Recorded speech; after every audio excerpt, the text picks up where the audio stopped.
Well, let's take a question now from social media. Question. Hot. I call shots like a boss, stack knots like a boss, cop drive like a boss, on top. Before we move on, you want in on this issue?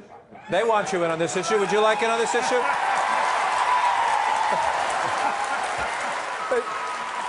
But John, once again, it's a medical subject, and I'm a doctor, you know. No, I do want to make a couple comments because I can remember the very early years studying obstetrics, and I was told, and it was before the age of abortion, and I was told, taking care of a woman that's pregnant, you have 2 patients, and I think that solves a lot of the problem about, you know, when life begins and all. But I also experienced a time later on in my training in the 1960s when the culture was changing.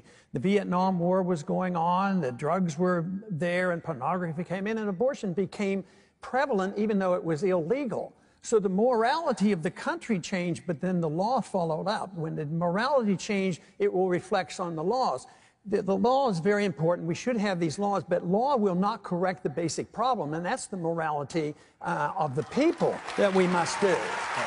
Now, just very, very briefly, I want to talk a little bit about that funding, because the flaw there is if you send funding out and you say, well, you can have it for birth control but not for abortion, all funds are fungible. Even funds that go to any hospital, if you say, well, it's not for birth control and it's not for Planned Parenthood, it's not for abortion, if you send it to the hospital, they can still use that money.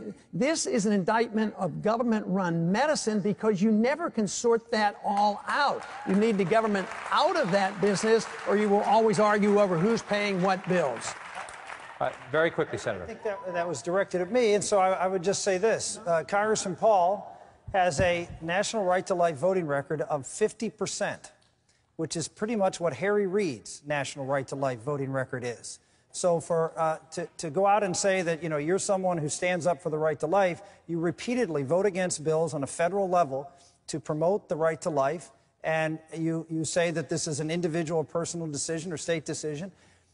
Life should be protected, and you should have the willingness to stand up on a federal level, on any level of government, and protect what our what our Declaration protects, which is the right of our Creator to life, and that is a federal issue, not a state issue.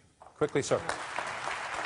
Well, just for the record, I wasn't even thinking about you when I was giving my statement, so you are overly sensitive.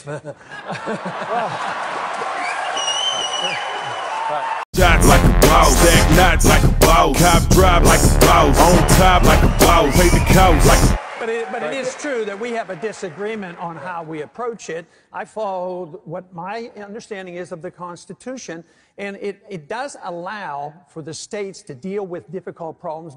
Matter of fact, it allows the states to deal with almost all the problems if you look at it. It is not given, these powers aren't given to the Congress. I see abortion as a violent act. All other violence is handled by the states. Murder, burglary, violence, that's a state issue. So don't try to say that I'm less pro-life because I want to be particular about the way we do it and allow the states the prerogative.